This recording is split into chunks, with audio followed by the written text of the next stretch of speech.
Amables televidentes, bienvenidos a vuestro programa Enfoque Jurídico. El día de hoy vamos a tener una conversación de naturaleza histórica a propósito de lo poco que ya nos queda para celebrar el próximo año el bicentenario de la independencia de la República del Perú. Con tal motivo, entonces, el Estado peruano, pero también las organizaciones patrióticas están organizando una serie de actividades celebratorias que ya empiezan a desarrollarse a lo largo de este año y que tendrán su momento espectacular el próximo 2021, el 28 de julio. Pero celebrar este bicentenario no es simplemente una cuestión de fiesta formal, implica historia. Y la historia nos sirve para saber de dónde venimos, por qué estamos donde estamos y poder determinar hacia dónde nos dirigimos con objetivos claros y establecidos, algo que al Perú probablemente no ha llegado a entenderse y formar parte de la comprensión de nación que necesitamos para seguir caminando en esta brega larga y probablemente infinita hasta cuando se nos permita existir como nación o probablemente como raza humana. Para conversar sobre tres de los más distinguidos e importantes, ilustres peruanos que participaron en el proceso de la independencia del Perú, quienes son, o quienes fueron en todo caso, los señores Hipólito Unanue, José Faustino Sánchez Carrión, y también el que fuera patriarca, para llamarlo de alguna manera, del Servicio Diplomático del Perú, el señor José Paz Soldán. Nos encontramos con el embajador don José Jesús Guillermo Betancur Rivera, a quien damos la más cordial bienvenida a nuestro programa. Embajador Betancur, bienvenido a Enfoque Jurídico. Muchas gracias, doctor Pacheco. Para mí es un honor estar en un distinguido programa de televisión, de TV Justicia, como es Enfoque Jurídico. Muchas gracias. El honor es nuestro. Gracias. Gracias por acceder a esta invitación. Nuestro invitado el día de hoy tiene un currículum realmente bastante extenso, de lo cual vamos a sintetizar en algunos puntos claves. El embajador Betancur estudió en la Facultad de Derecho de la Universidad de San Martín de Porres, de la cual egresó el año 1981. También participó en el curso de verano de Derecho Internacional Público, llevado a cabo en la Academia de Derecho Internacional de La Haya, el año 87. Fue también interviniente en el 31º ciclo de perfeccionamiento de la Academia Diplomática del Perú en 1992. Luego cursó un posgrado sobre instituciones jurídicas de mercado en la Facultad de Derecho de la Universidad Peruana de Ciencias Aplicadas entre marzo y mayo del año 2002. Participó también en el 5º curso especializado en Relaciones Internacionales entre marzo y diciembre del año 2003 en la Universidad de Brasilia, en Brasil. Es egresado de la maestría en el 57º curso de Desarrollo y Defensa Nacional en el CAE en el año 2007 y tiene estudios de maestría en Ciencia Política con mención en Relaciones Internacionales por la Pontificia Universidad Católica del Perú. Embajador de carrera, ha representado a través del servicio diplomático a nuestro país en la India, en Brasil y en Honduras, donde ha desarrollado su labor diplomática. Actualmente se desempeña, desde que fue promovido a la condición de embajador el 1 de enero del año 2015, como asesor especializado de la Oficina General de Recursos Humanos de la Cancillería. Bien, vamos a conversar entonces, embajador Betancur, sobre estos ilustres personajes que tienen o han tenido una labor y una trayectoria que nos ha permitido estar el día de hoy sentados para comenzar conversando aquí en condición de seres humanos libres. No dependemos de un reino, no somos súbditos de un monarca, sino más bien somos parte integrante de un pueblo libre y autodeterminado que se llama Perú. Y esto no es poca cosa, por supuesto, sino más bien por el contrario, es el resultado de estos a los que podríamos denominar los padres de la patria. Entonces, quisiera comenzar haciendo algunas referencias sobre Hipólito Unanue, quien fue miembro de la Sociedad Amantes del País, ¿no?, que se inauguró o se fundó en el año 1790, fines del siglo XVIII, pero en plena hegemonía aún del virreinato del Perú, ¿no? Y como miembro de esta sociedad, él, a través de un seudónimo, Aristo, participó en la redacción de algunos importantes artículos en el Mercurio peruano. Uno de esos artículos, bastante interesantes, llevaba por título La idea general del Perú, ¿no?, que tenía un objetivo sencillo, pero de largo alcance, que era el de hacer conocer al Perú en el resto del mundo, ¿no? Entonces, ahí comienza, a pesar de que él es todavía, digamos, parte integrante del statu quo monarquista, a desarrollar un pensamiento republicano que posteriormente va a echar raíces y que lo va a llevar a participar en el proceso independentista. Cuéntenos esta faceta de la vida de Hipólito Unanue y su participación en la Sociedad Amantes del País. Así es, doctor Pacheco. Como usted muy bien lo ha señalado, Unanue es un personaje multifacético. Hay que recordar que Unanue fue consejero principal de los últimos virreyes del Perú. Unanue tiene una participación muy activa en la Sociedad Amantes del País, es editor del Mercurio peruano bajo el seudónimo de Aristo. Su obra más relevante es La idea general del Perú. Efectivamente, Unanue, hay que recordar que es un hombre de su tiempo. Unanue, durante su juventud, es un hombre del establishment. Si bien ya empieza en él a brotar un sentimiento de necesidad de avanzar en un proceso de emancipación, es aún un miembro relevante de la corte virreinal. Fue el principal consejero del virrey don Fernando de Abascal. Así es. Unanue se destacó no solamente como un hombre culto, como un médico, como un investigador, meteorólogo, como un científico, como un meteorólogo, como un anatomista. Unanue es el gran sabio del Perú. Unanue es el gran enciclopedista del Perú. Unanue es heredero de la Ilustración francesa. Unanue es el hombre más distinguido de su tiempo. Tanto es así que cuando llega la expedición libertadora del general don José de San Martín, el primero en ser convocado es Unanue. Unanue es el primer ministro de Hacienda de la República del Perú. Es también ministro de Relaciones Exteriores y no solo colaboró con San Martín, colaboró también con Simón Bolívar mientras estuvo en la vida pública activa. Pero en esta etapa de miembro del establishment del virreinato peruano, yo debería destacar que juntamente con su aporte distinguido en el Mercurio peruano, también creo que hay que reconocerle su trabajo como abanderado de la creación de los sistemas de agua potable, alcantarillado. El primer código de higiene y sanidad pública que tuvo el Perú de 1826 se debe a Unanue. Unanue escribe un libro sobre cómo el clima de la ciudad de Lima ejerce influencia en la dinámica de sus habitantes, publicado en 1806. Unanue es un médico, es un investigador, es un sabio.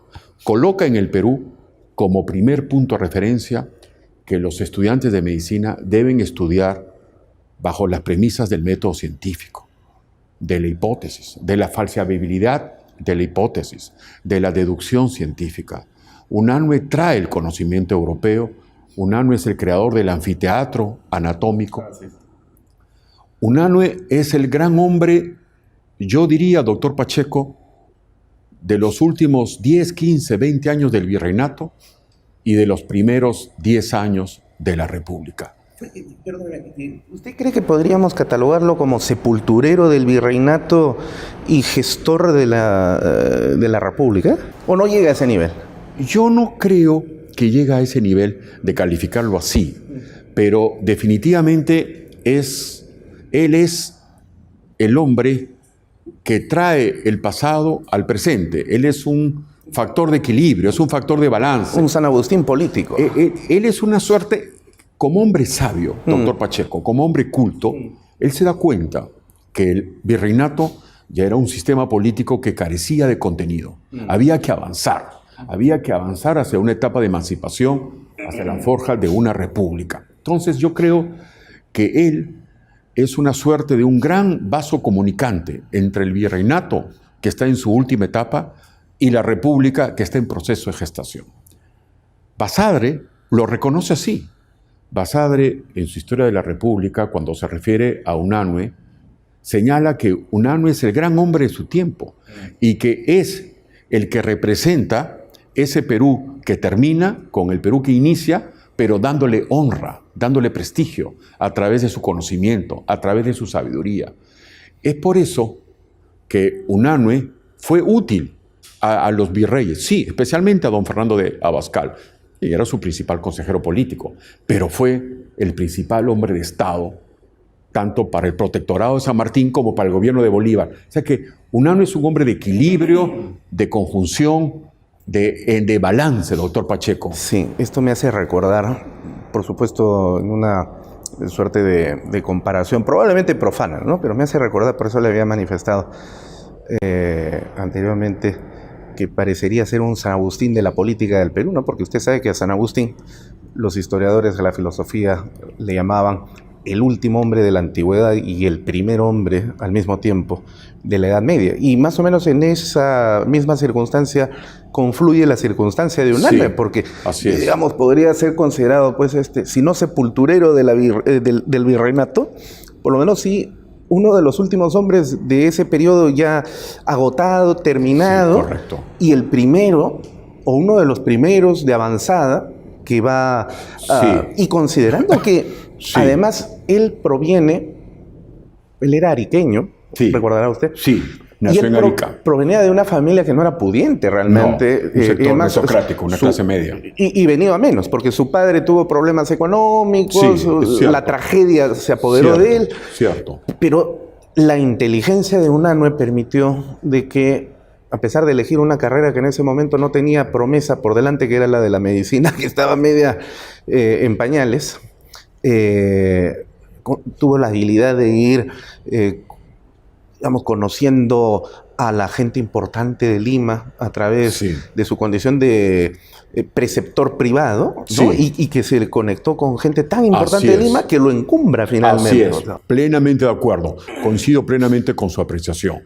Unanue, un hombre que supo manejarse correctamente en esos estamentos tan jerarquizados de la sociedad virreinal, empezando, ¿no? Exactamente, de corte, empezando primero como un preceptor privado de una familia muy distinguida, y es así como él va avanzando en su carrera como hombre de Estado, y sus años en donde él tiene un mayor protagonismo, yo diría que son los años, esos 10 años, que fue virrey don Fernando de Abascal. Él también es él es el impulsor de la creación del primer cementerio de Lima. Sí. Hoy día presbítero maestro. Presbítero maestro, porque antes de él no existía un cementerio, los muertos eran enterrados en las iglesias. Así es. Unanue, que conocía de la relevancia de la higiene y de la sanidad pública, él es el abanderado de la creación del primer cementerio general de Lima, el presbítero maestro, ¿no? Sí. Ahora, hizo referencia... Eso es interesante, ¿eh? Sí, no solamente como dato histórico, sino como dato sanitario, ¿no? Porque sí, esto de enterrar a los muertos en espacios religiosos terminaba generando también una superpoblación de muertos en conventos, en iglesias, que a la larga podía traer, pues, la motivación para pestes y cosas por el estilo, lo que ya había sucedido en Europa. Cierto. Pero la concentración en un cementerio, además que es un lugar de veneración, un lugar santo, por eso se le llama, tiene un trasfondo sanitario, ¿no? Así es. Porque nos evita ese tipo de problemas. Completamente. Pero para terminar este bloque, yo quería incidir en algo que usted había señalado. Como recordará, UNANUE, con el apoyo del virrey Francisco Gil de Taboada y Lemos, Sí. logró la creación de este anfiteatro anatómico de la Universidad de San Marcos. Allí él pronunció un importante discurso que se llamó Decadencia y Restauración en el Perú, donde, si bien es cierto, él se muestra, digamos, un hombre centrado y sereno, que sabe que su ubicación es de naturaleza cortesana. Sin embargo, ahí está empezando a hervir el germen de su condición republicanista que viene más adelante, ¿no? Sí, coincido plenamente. Yo creo que él, doctor Pacheco, tiene un momento que lo marca en ese sentido, que vienen a ser las Cortes de Cádiz y su fracaso. 1812, la instalación de las Cortes de Cádiz, luego este proceso que queda trunco, que queda terminado, regreso del absolutismo en España. Yo creo que él, entre 1814 y 1817, definitivamente él se convence de que es necesario culminar con el proceso virreinal, porque se dio cuenta que no había un futuro, que no había una visión de más allá de una simple administración jerárquica, burocratizada. UNANUE, a mi juicio, es un hombre que a través del Mercurio peruano, a través de sus participaciones públicas, como profesor, como médico, como investigador, yo creo que él es un forjador de la idea de la República, como conspirador también, participante en la Sociedad Amantes del País, pero creo que lo hace desde una óptica de una profunda serenidad. Y él se da cuenta también que es primero iniciar negociaciones con la expedición libertadora de San Martín, las conferencias de Punchauca, la conferencia de Miraflores. UNANUE es un hombre que aporta a los primeros años de la República del Perú serenidad, lógica, razón, equilibrio, prestigio. No es el hombre de la revolución violenta. No es, doctor Pacheco. Efectivamente, usted lo ha dicho muy bien. No lo es. Es un hombre de concertación, es un hombre de diálogo, es un hombre de ciencia. UNANUE es un estadista, un hombre de ciencia. Entonces yo creo que el papel de UNANUE es un papel muy relevante, porque él, a diferencia de otros, como Sánchez Carrión, como Ribagüero, Mateo Pumacahua, o mucho antes, ¿no? Los hermanos Angulo, Mateo Pumacahua y todo este proceso de grandes precursores de la independencia. UNANUE, a diferencia de todos ellos, yo creo que aporta a este proceso de emancipación mucha serenidad, mucha reflexión, porque su idea central del Perú es que el Perú pueda convertirse en una república viable, a través del estudio de la ciencia, a través de la concertación, a través de la negociación política. Yo creo que hay que calificar a UNANUE como, a mi juicio, no solo como el primer sabio del Perú independiente, sino como el estadista que durante los gobiernos de San Martín y de Bolívar le supo dar al Perú un sentido de equilibrio, doctor Pacheco. Sí. Bueno, vamos a hacer el primer corte. Hay muchísimo que hablar de UNANUE, pero los tiempos aquí en la televisión son impresionantes. Así que vamos con el primer corte y continuamos. ¿Le parece? Muy bien. Muy bien, no se vayan, ya regresamos con el programa.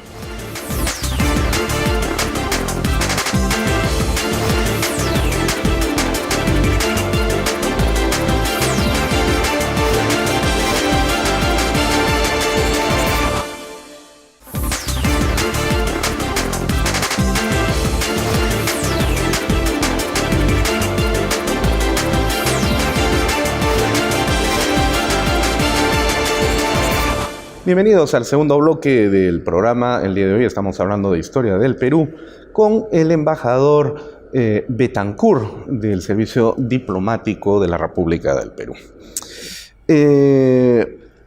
Hipólito Unanue Es cierto, se reúne con San Martín. De hecho, participó en la firma del acta de proclamación de la independencia que lleva fecha 15 de julio de 1821.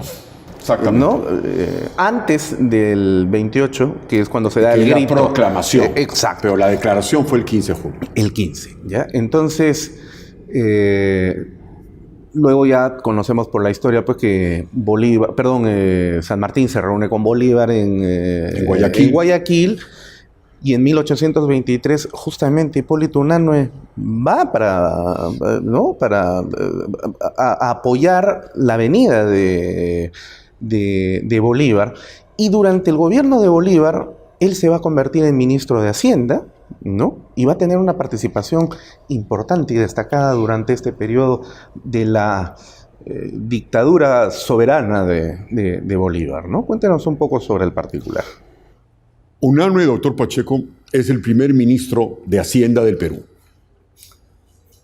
San Martín lo nombra como ministro de Hacienda porque conocía ya, por referencias, de las grandes competencias profesionales de Unanue.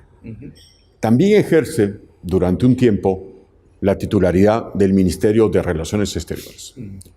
Fue el principal colaborador de José de San Martín durante esta etapa del protectorado. Etapa que termina, viene el encuentro en Guayaquil en julio de 1822 entre José de San Martín y don Simón Bolívar.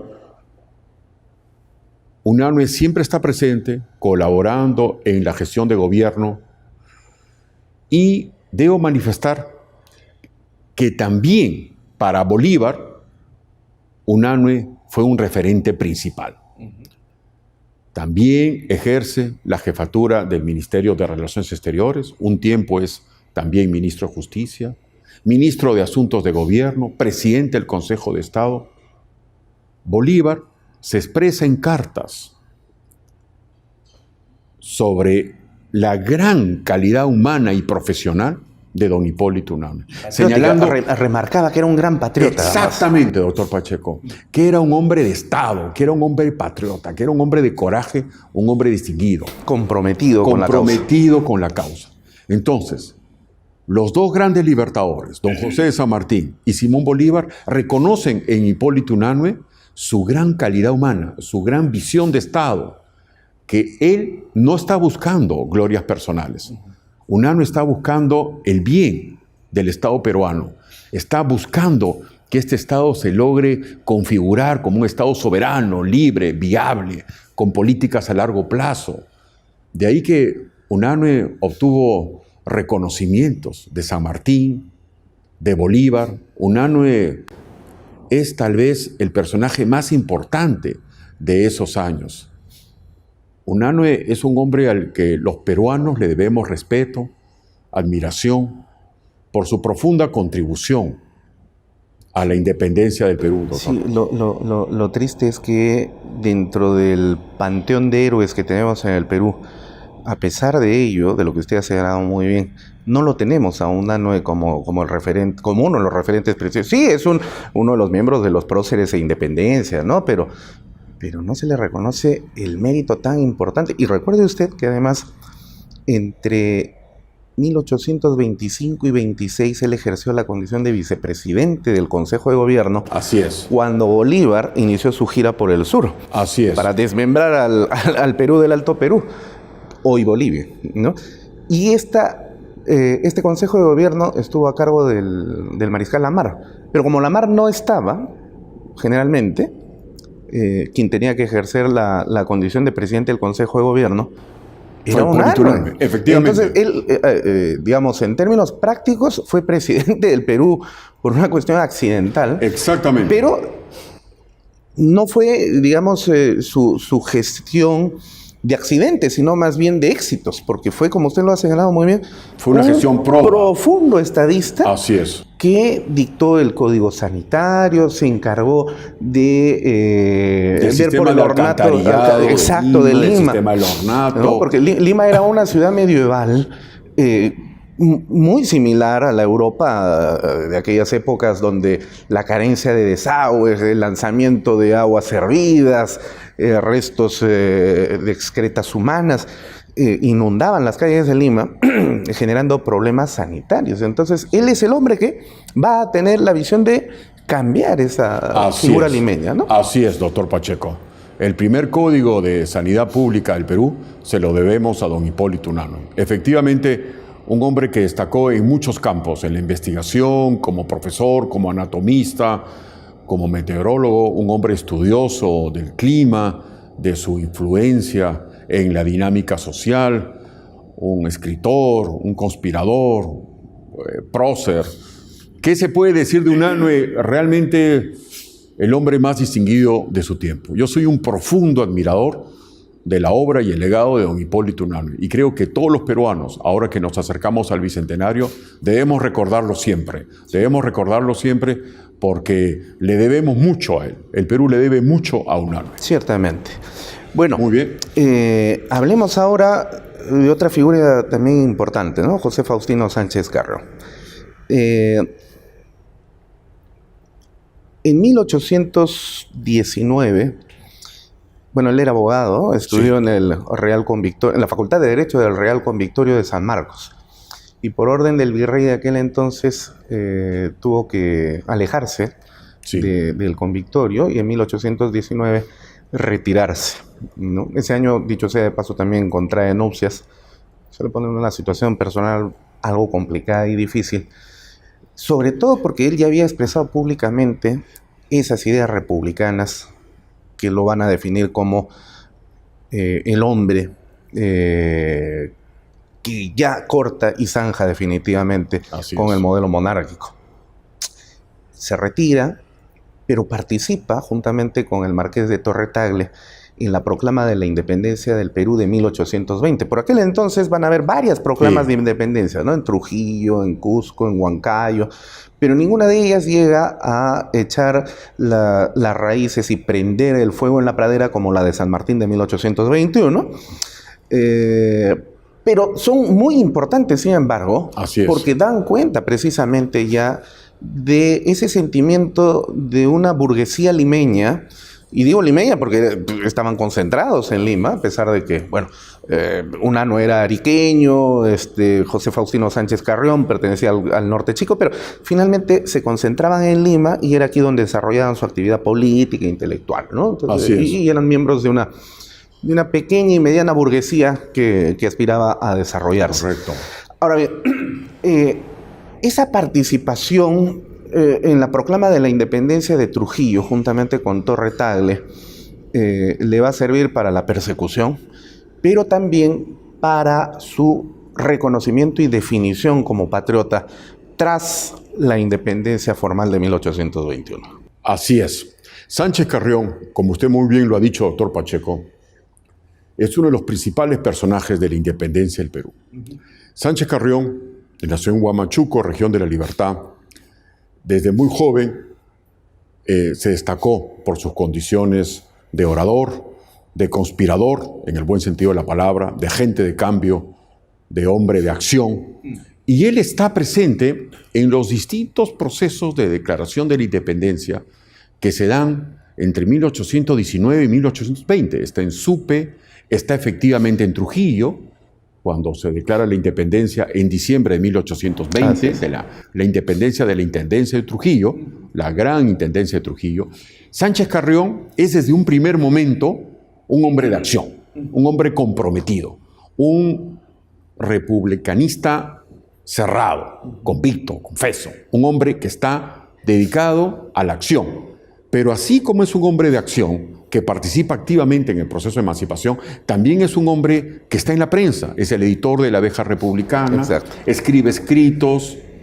Los virreyes lo tenían identificado como un hombre peligroso. Abascal le prohíbe dar conferencias, manifestaciones públicas, porque sabe que Sánchez Carrión está alentando un proceso de emancipación.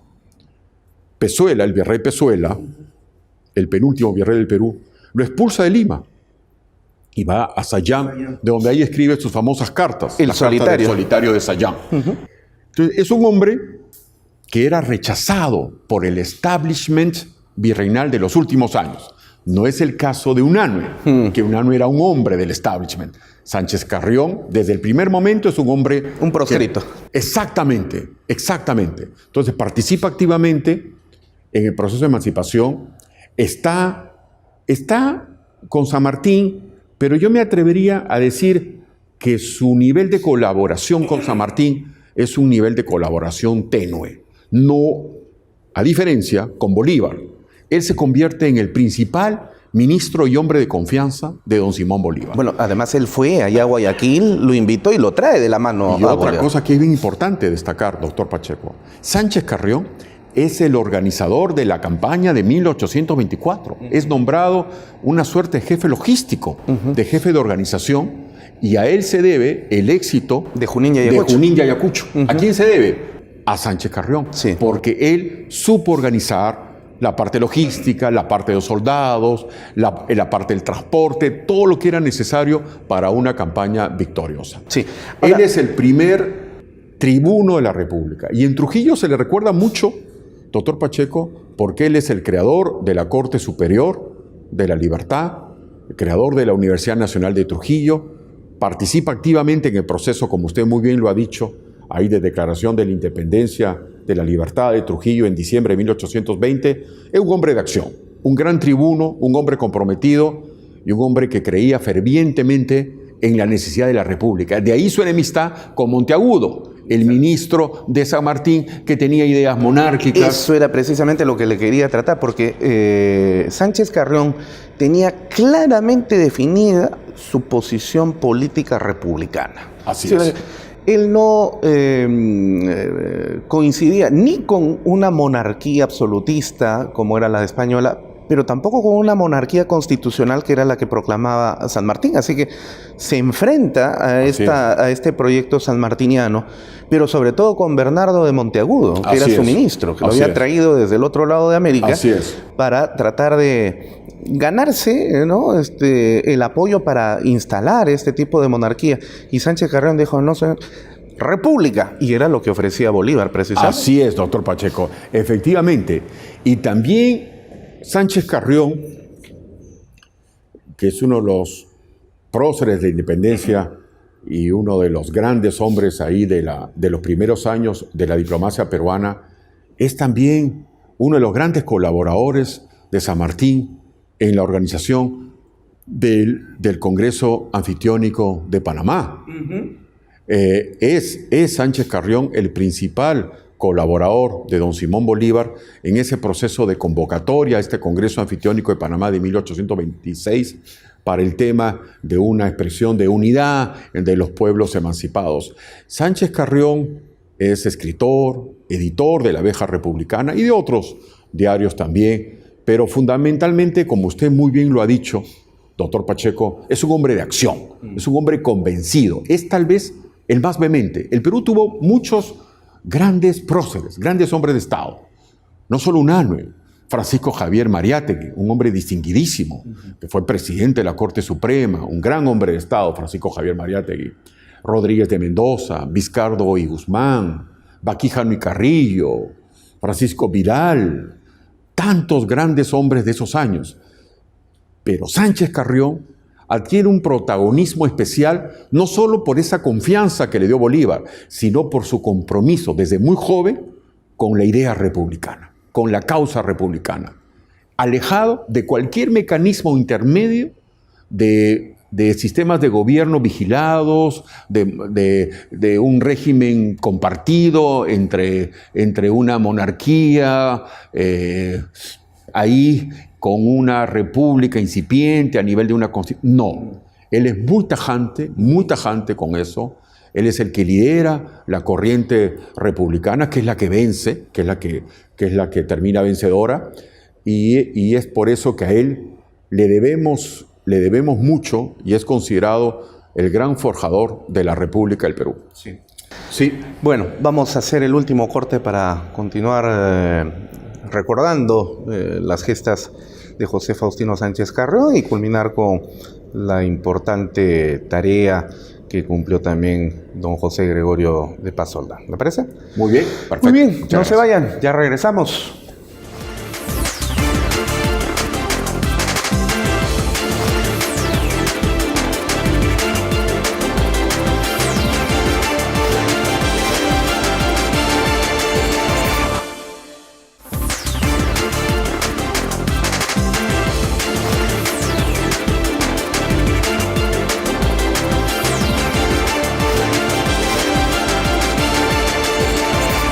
Bienvenidos al último bloque del programa del día de hoy, una conversación de naturaleza histórica bastante importante, la que estamos sosteniendo con nuestro invitado, el embajador Bethancourt del Servicio Diplomático. Embajador, José Faustino Sánchez Carrión escribía muy bien, dicho sea de paso, ¿no? Sus artículos fueron publicados, entre otros, en La Abeja Republicana, efectivamente. Así es.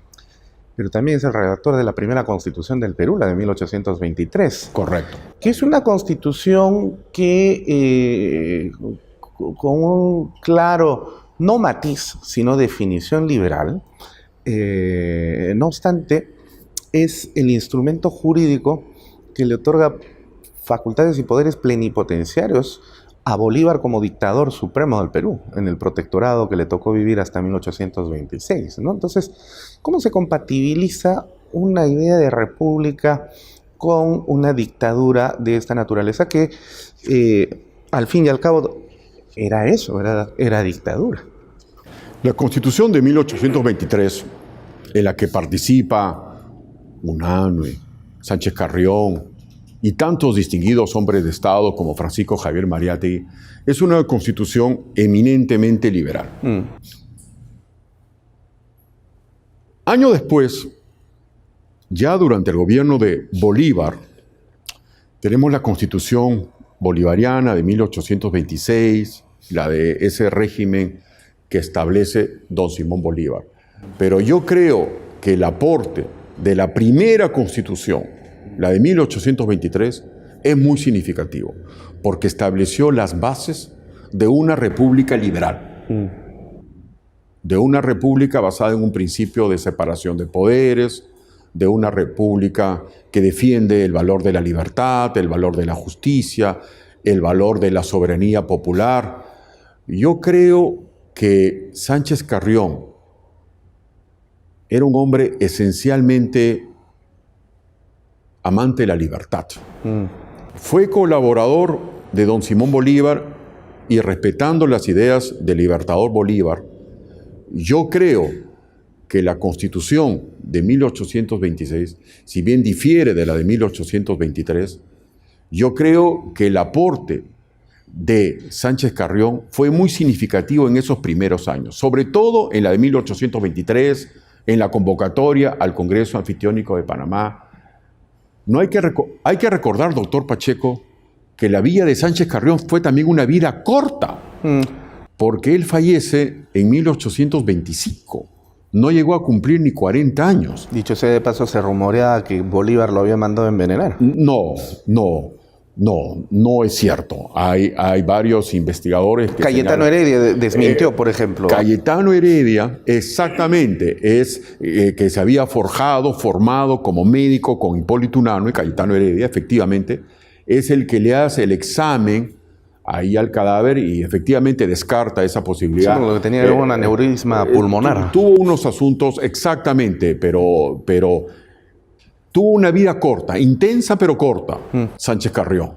Y yo creo que su aporte definitivamente de él como hombre de Estado es el que establece las bases en la Constitución de 1823 de la República Liberal que hoy es el Perú, de esa Constitución liberal que es muy, muy importante. Y de ahí el mérito que tienen todos aquellos que participaron en ese Congreso, en el primer Congreso del Perú, que redacta y aprueba la primera Constitución peruana de 1823, donde Sánchez Carrión tuvo una extraordinaria participación.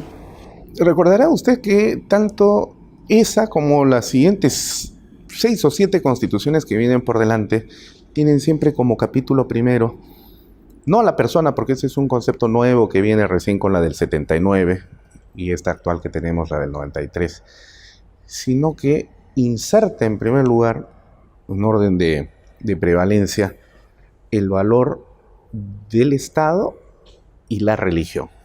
Es decir, identifica la presencia de la Iglesia no como un factor cultural que ayudó a la construcción, sino como una institución intrínsecamente relacionada con el Estado, prácticamente al nivel de ser lo mismo, ¿no? Y eso está inscrito en el primer capítulo.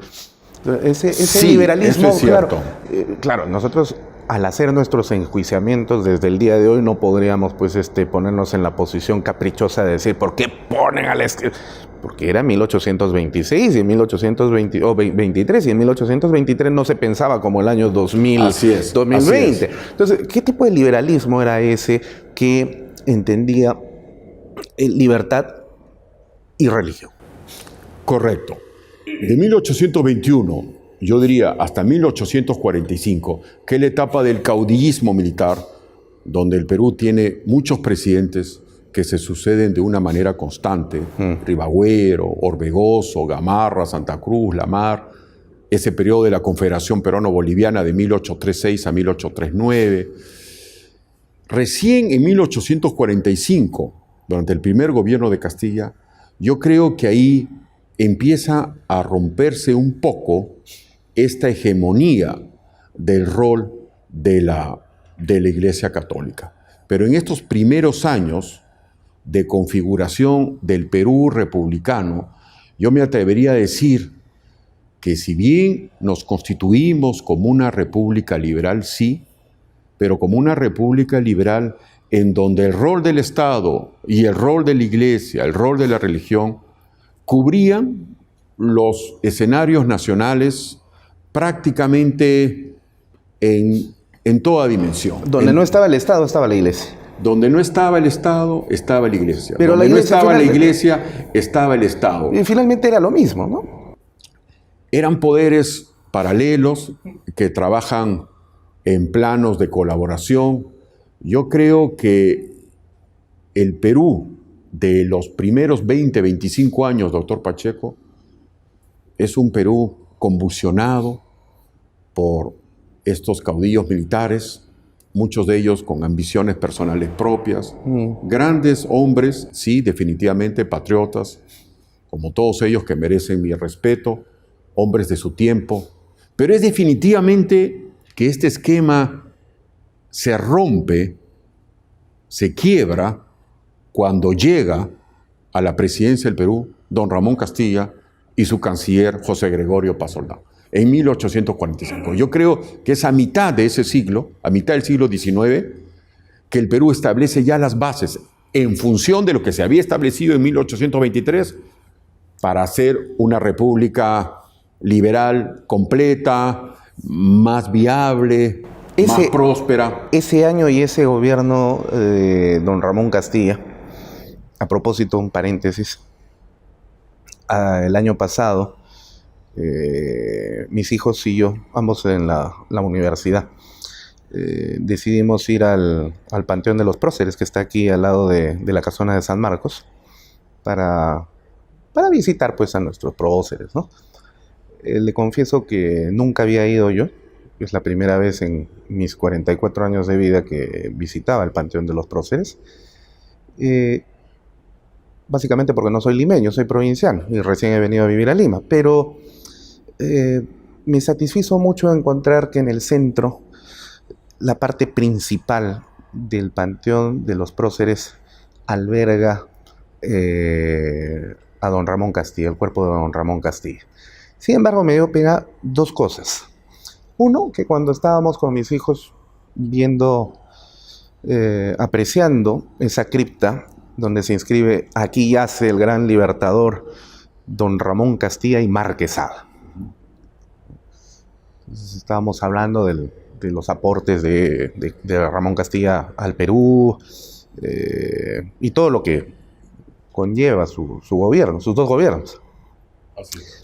Y de repente llegaron unos jovencitos que deberían haber tenido unos 17, 18 años, quizás hasta 20, bien vestidos, ¿no? Que se notaba que pertenecía a una familia, por lo menos de la mediana burguesía limeña, y uno de ellos le preguntó a su mamá, porque estaban acompañados de su madre, a leer, ¿no? "Aquí ya hacen los restos de don Ramón Castilla y Marquesada", y le preguntó a su madre, ¿quién fue Ramón Castilla?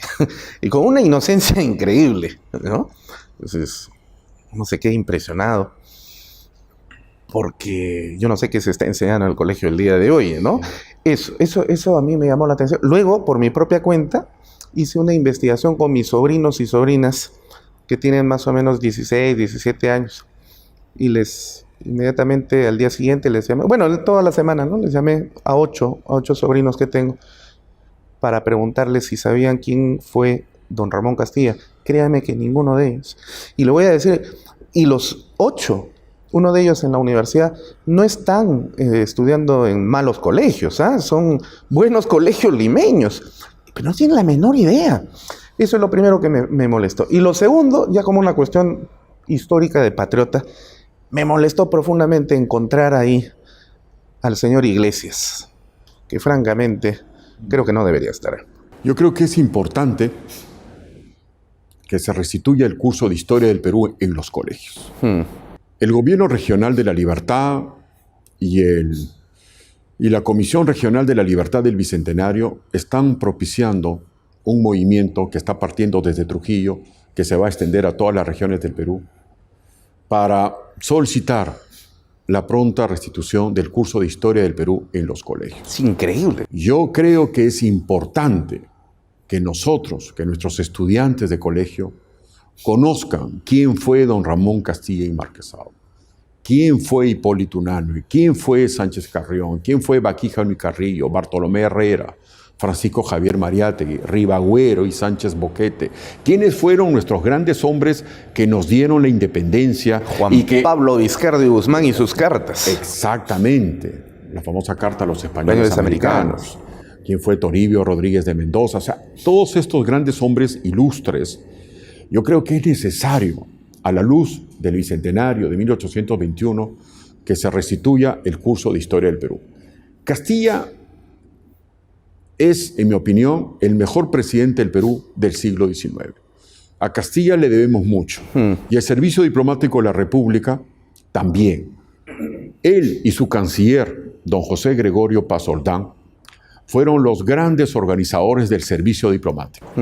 Las leyes, los reglamentos, los estatutos que nos organizan, que nos administran, vienen de esa época. Es la herencia que nos han dejado. Exactamente. Una de las herencias. Una de las tantas herencias que nos han dejado. Y es por eso que la orden más importante que el servicio diplomático peruano tiene y que da a sus funcionarios diplomáticos es la orden José Gregorio Paz Oldán.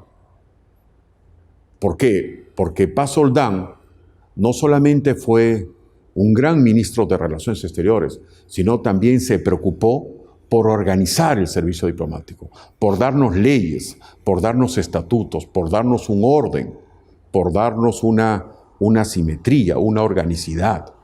Entonces yo creo que el Perú le debe mucho a Castilla y a Paz Oldán. Las convocatorias a los congresos americanos de Lima, la política exterior que se gesta, que se crea durante la etapa de Paz Oldán, es una política exterior proactiva, dinámica, activa. Paz Oldán es de alguna manera heredero conceptual de Unanue y de Sánchez Carrión. Unanue y Sánchez Carrión son hombres de su tiempo, de esos primeros años de la independencia.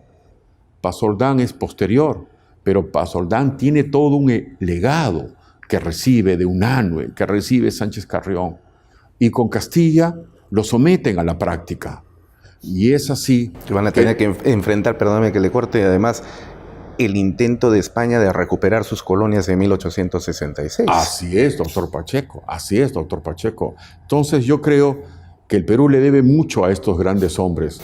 Y con miras al bicentenario de la independencia de 1821, que se va a conmemorar el próximo año, sí sería muy interesante, doctor Pacheco, ya que usted ha puesto el tema, que se restituya el curso de historia del Perú en los colegios, para que nuestros niños, nuestros jóvenes, sepan con propiedad quiénes fueron estos grandes personajes de nuestra historia, lo que nos dieron este motivo de orgullo, de satisfacción de ser peruanos. Es que no se puede amar lo que no se conoce, embajador. Exactamente. Y sin historia no tenemos nada de eso. Exactamente.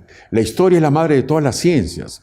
Si no conocemos quiénes fueron ellos, ¿cómo podemos amar a la patria? Si no conocemos quiénes fueron nuestros gestores, nuestros forjadores, Sánchez Carrión, el primer tribuno de la República, forjador de la República, Unanue, el primer sabio del Perú. Además, un auténtico Basoldán, tribuno. el patrono de la diplomacia peruana. El día de hoy, algunos guachafos le llaman tribunos a los miembros del Tribunal Constitucional, y ese no es el término, definitivamente. Sánchez Carrión era un auténtico líder, un auténtico patriota, como lo fue también Unanue en sus respectivos campos de estudio y de investigación, y Basoldán con Castilla, uno de los grandes referentes de la diplomacia peruana y de ese proceso que se gestó en el siglo XIX.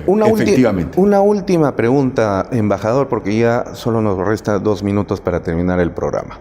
Toda esta gesta política que lleva a construir un país bajo la idea liberal francesa de un Estado construido sobre la separación de poderes, ejecutivo, legislativo y judicial.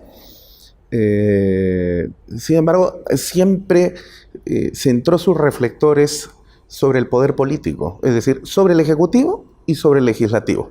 Y el poder judicial como que siempre fue el hermano ceniciento de estos triates.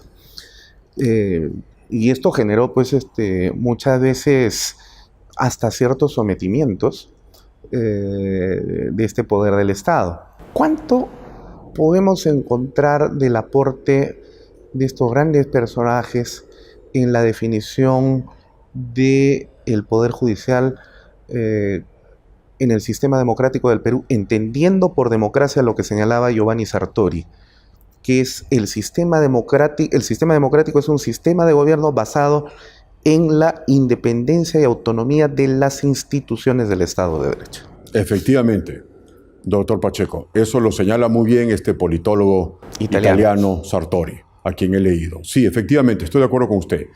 Este principio de la separación de los poderes, el Perú se gesta como una suerte de una herencia de la Ilustración francesa, de este sistema de separación de poderes, de los grandes intelectuales franceses que señalan que un Estado se constituye a través del principio de separación de poderes.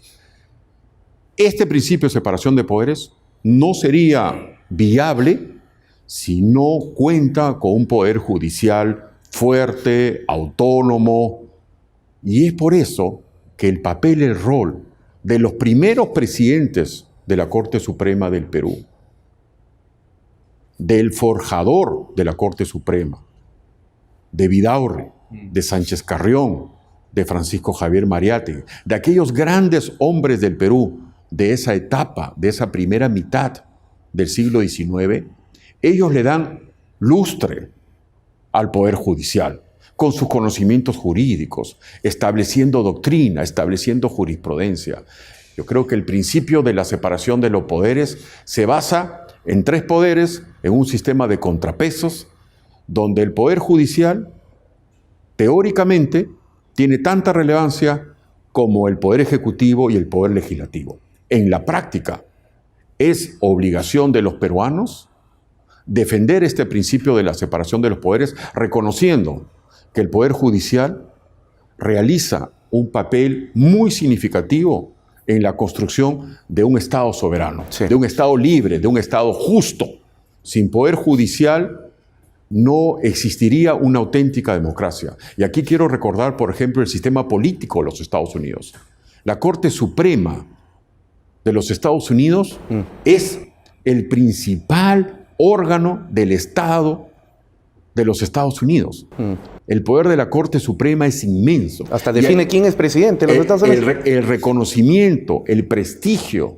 La Corte Suprema declara la inconstitucionalidad. Muy famoso fue la gestión como presidente de la Corte Suprema de los Estados Unidos del juez John Marshall. Así es.